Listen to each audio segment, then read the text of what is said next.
my dad used to be growing up very good, very okay.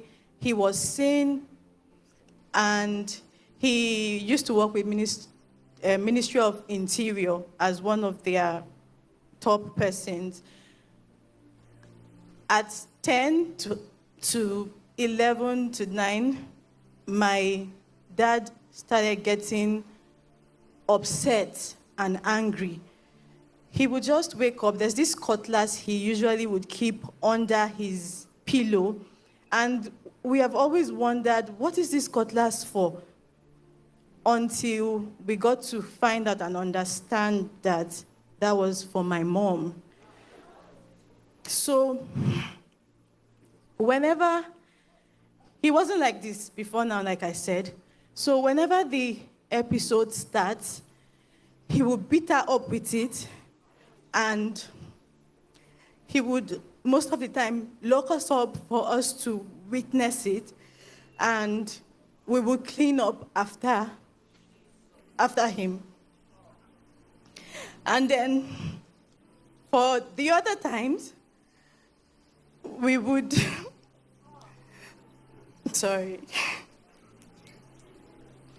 For the other time, he would throw us out with her, taking her ATM card, every means that we're supposed to use to get help, and he would leave us on the street and leave with her almost dead.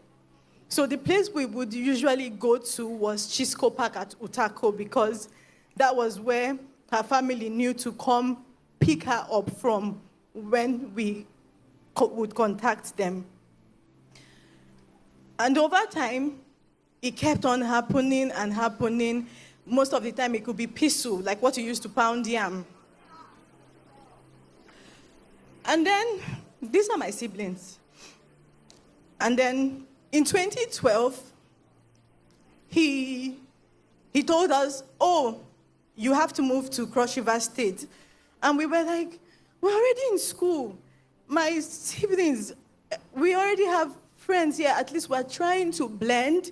For someone like me, I couldn't blend. I was just the odd one all the time, and they didn't know that this was what was happening, and that was why I was like that. So, sorry. He forcefully took us to Cross River State with my mom, and then we got signed up in a school, St. Brendan, Cross River State. If you are from there, you would know.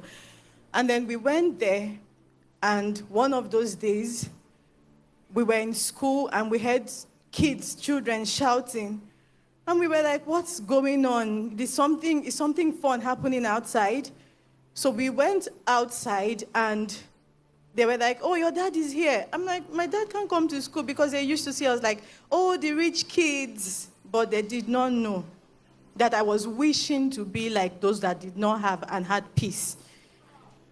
So we came outside to see what was happening, the fun thing that was happening, and it was a woman in a pool of blood, drenching, and this man screaming, and guess who it was? My dad and my mom. So he said it was just one of those episodes, because the reason why she was in that state was because he gave my sibling the document to the house, and then he was like, you want to steal from me, you took the document. And my mom said, but you gave it to your son. And he was like, no, that she's the thief, that she took it. And that was why she was, in that state.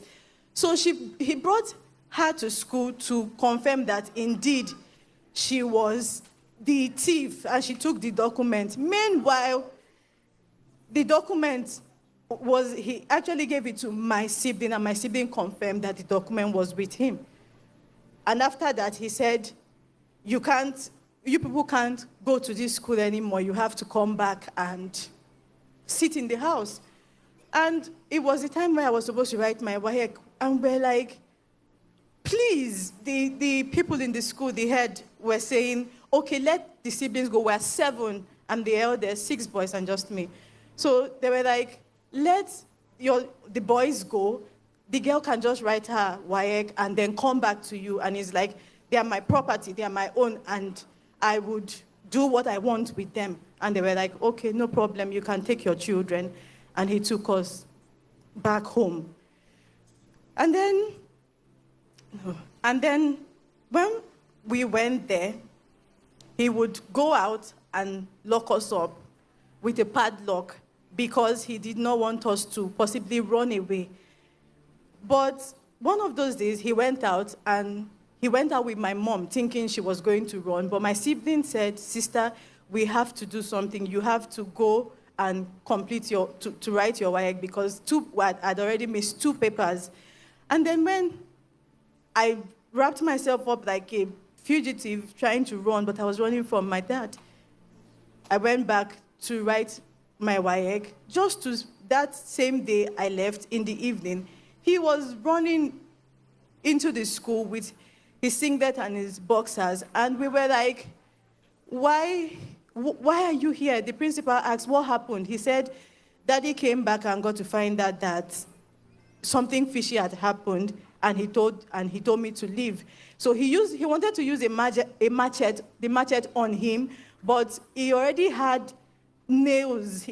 The previous day, he stepped on nails and he could barely run. So he told him, the way you are running, don't come back anymore.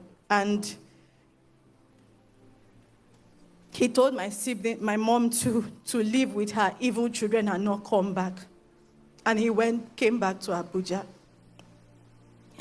So coming back to Abuja, my mom had to struggle to cater for my siblings and I with a job that wasn't paying, and I had to grow up by force to start doing things to support my mom and my other siblings. We could barely feed, and we were at the mercy of people. And among the 7 of us, just I and my brother went to school and completed because we couldn't pay fees for the rest of my other siblings. And then, after 7 years, I said, you know what, I'm just going to go and confront my dad. And then my mom was like, but you hate him. Why are you the one going? I said, I used to be his favorite, so let me just go. And I borrowed money and went to Abuja to meet him. But when I saw him, he wasn't looking like himself. He was already like somebody that was dying or so. And I had to come back because of the strike was over. But he was asking for forgiveness, that he wanted to make peace with my mom and my siblings. I should bring them over to Cross River State. And I'm like, for my siblings, I would try to do that. But for my mom, I don't think she would want to come with us. But I would try. And then that next year, that should be like 2017, when we were supposed to go meet him with my siblings, my auntie called to say, your dad is dead. And I'm like, which dad? She said, how many dads do you have? Your dad. That was another devastating news again. And everything that he had was collected from us by his people. So it was another form of struggle. And then I'd finished school and went for service. But before going for service, I had already started the process of collecting his death benefit and all. And 1 year passed, 2 years, 3 to 4 to 5. And they were just saying, come back again, go and come back again. And we were like, let's leave this thing. We already started living, so we can just do without these things. But because we were living at the mercy of people, and the work I was doing at the time was 80,000 naira. And when I get that salary, I would have to take all back and give to mommy to try to assist with my siblings. I was stranded before month end where I would get another pay. And I'm like, okay, when you're tired of the weight, that's what the Bible says, you will shake it, you would stand up. And I stood up and said, I'm going to be intentional because I can't keep living like this. And then the word started to come. My mom had to come all the way from Cross River State like 2 months back because of this. This is after 7 years. And we went to the place and they told us we had to go to court again. We said we had gone to court. This is the paper. But they said, oh, no, that we still have to go. Court said it was going to take 3 months. You have to bring money to them and all of that. And we were like, we are here because we don't even have the money. And you're saying we have to bring this. But the word came on the altar and Pastor Jerry said he has finished the work and he has cut it short in righteousness. So my mom went to that place, and among all of the files and everything that was there and people waiting, they said, madam, we're so sorry for keeping you waiting. And they signed the form for her. And because of her, there was a man that was there, and he said he had been coming. Because of her, they said, oh, now you come with this person. They signed his own too. And then we had to go, and they said it was going to take another extra 3 months to get the payment, but the word kept coming. He has finished the work. He has cut it short in righteousness, and the payment came. And we were so excited because finally, the previous time we were struggling and we almost got kicked out from house, and I had to sort for help here. And I was like, how am I going to pay August rent? But this payment came. Everybody, that word that says people would rejoice with you, they would laugh with you. They were even more excited than I was because there's no overtime. We had suffered so much, and we thought that was it. Now the big one. So, a month ago, before my mom left, a word of knowledge, Papa brought it up, a word of knowledge came that said, somebody will call you and confess. And yes, somebody will call you to confess. Once the person confesses, forgive them. And we laughed about it. My mom and I told my mom, we know we hear plenty things on NSPPD. I wonder what this one don't do now where they say, may they forgive him. And we laughed about it, not knowing that it was for us. She left the next day, and 3 days after, she had called multiple times when I was at work. And I'm like, why is this woman calling me again? Is there another problem? And I'm like, Mommy, what is it? She was like, I'm freezing. I can't talk. What is going on? She said, remember that person I brought to the house?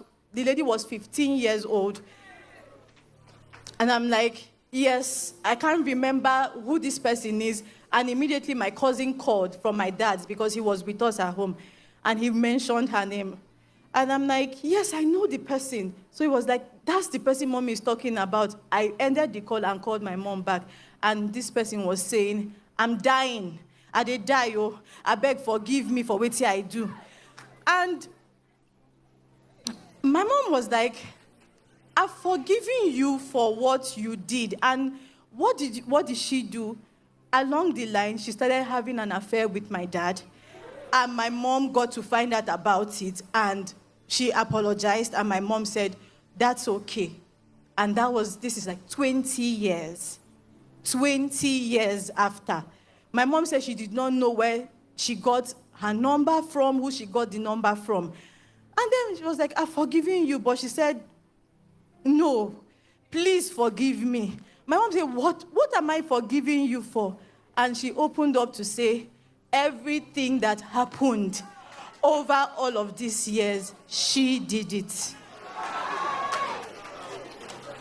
All my dad's behavior, the pain, the rejection, she went diabolic. She did it.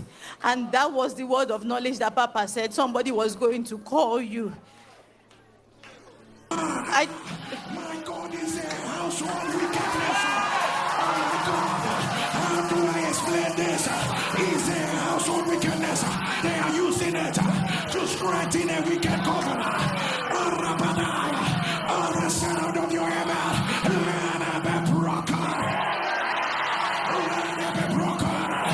If you will not give back your testimony in 3 days, they will run to you for confession. They will run to you for confession. They will run to you for confession. Let's see me right now. And Hey! and it was exactly the 3 days Papa spoke about that she called.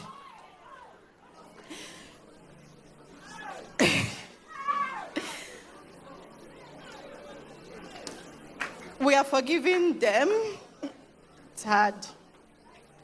But it's a new season for us because we are no more the way that we used to be. We are not at the mercy of people. We are not struggling. But even though I don't have a dad anymore, and it's so painful to know that somebody actually made us go through all of this pain. But I'm so grateful to God where my auntie is for sending me the link. Pastor Jerry, thank you. Thank you. Thank you. You don't know what you are doing for people like us. We have just come to say thank you. My mom is not here because she had to go back to work, but she said she's with us, because she wanted me to share. On Thursday, I was going to send a video link because I didn't think I had the courage to come say all of this, but Pastor said that testimony that you are holding, you would have to say it, and I come to say thank you to God and to tell the devil you are a liar and you failed. Thank you, Jesus. Thank you, sir. What God cannot do,